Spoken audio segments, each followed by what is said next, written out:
Limburger ben ik nog steeds. Mijn streek is niet mijn geboorteplaats, maar wel geleen.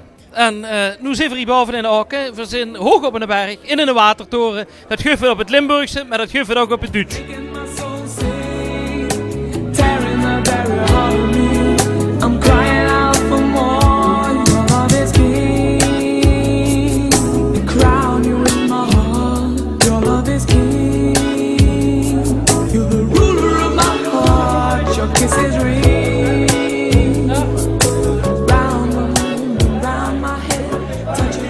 Het concept hierachter, vroeger in een watertoren, maar nu puur en alleen horeca. Beneden een biergarten, dus lekker gezellig een glaasje bier, een glaasje wien drinken.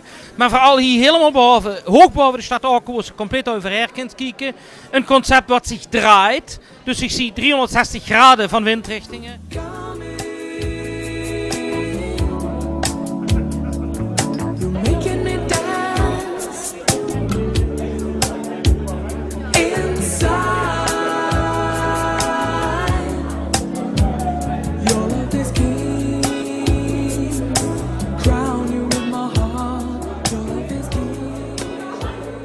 Ich bin in Aachen in der Gastronomie halt sehr groß geworden und habe jetzt eine wunderbare Aufgabe, hier oben auf dem Berg halt den Service zu leiten. Und mit Marc Ohlenforst halt eben hier das ganze Ding an Drehen zu halten. Also Küche, Gäste zu begrüßen und vor allen Dingen halt auch den Lousberg für nicht nur für die Jogger und für die Spaziergänger, sondern viel, viel mehr auch der Überregionalen aus dem Kölner Raum vielleicht, ja auch Limburger und Belgier hierher zu treiben und auf den großen Turm mit einem schönen Blick auf ganz Aachen und die Umgebung.